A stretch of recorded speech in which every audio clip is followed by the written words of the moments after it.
είδα το σύντομο μάθημα που εξηγείς ότι στη γραμματική των Αγγλικών δεν μεταφέρουμε χρόνους σε χρόνους. Έχω πρόβλημα όμως όταν πρέπει να τα εφαρμόζω. Κι εγώ τα ίδια. Βάζω αυθόρμητα ότι μου πάει. Αλλά τις περισσότερες φορές κάνω λάθος. Καλώς ήλθες.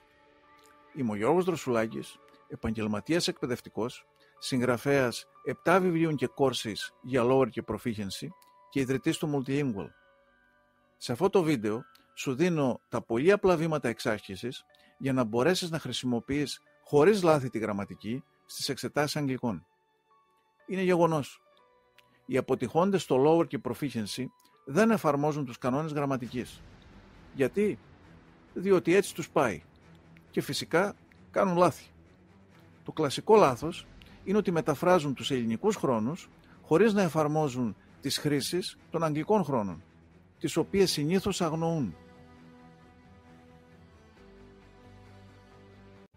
Στο παράδειγμά μας, οι αποτυχώντες αποδίδουν τη φράση «δουλεύω για 5 χρόνια» ως «I work», το οποίο είναι λάθος. Γιατί όμως?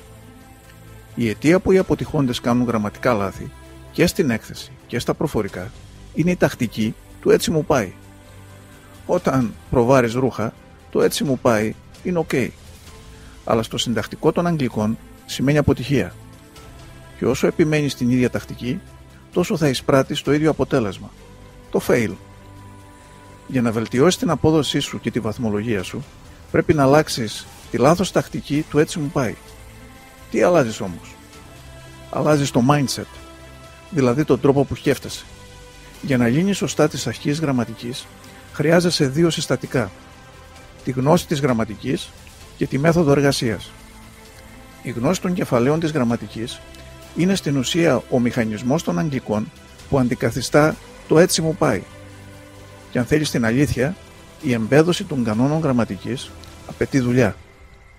Αλλά ας υποθέσουμε ότι ξέρεις την ύλη της γραμματικής. Εδώ σου δίνω τα βήματα στη μέθοδο ορθολογικής εργασίας. Ακολούθησε τις οδηγίες επίλυσης σε αυτό το βίντεο με το δικό σου ρυθμό. Μη βιαστείς.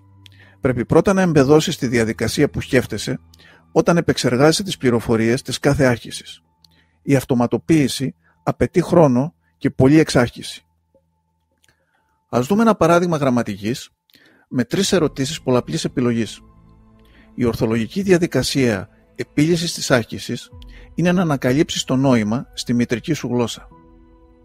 Γράψε λοιπόν τη μετάφραση της εκφώνησης και των επιλογών A, B και C. Βλέπεις ότι η μετάφραση της εκφώνησης ταιριάζει νοηματικά με το B, που σημαίνει πρέπει να πεταχτούν. Η φράση πρέπει να πεταχτούν παραπέμπει στο κεφάλαιο passive voice. Αν έχεις μελετήσει την ύλη, τότε ξέρεις ότι η παθητική φωνή στα αγγλικά εμπεριέχει το ρήμα be. Βλέπεις λοιπόν ότι η σωστή απάντηση δεν προέκυψε κατά λάθος με την τακτική του «έτσι μου πάει». Όχι. Πρώτα κατανοείς το νόημα της εκφώνησης και στη συνέχεια εφαρμόζεις τον απαιτούμενο κανόνα γραμματικής. Δες κάτω από αυτό το βίντεο το πώς θα βελτιώσεις τη συνολική σου απόδοση στις εξετάσεις Αγγλικών. Καλή σου επιτυχία!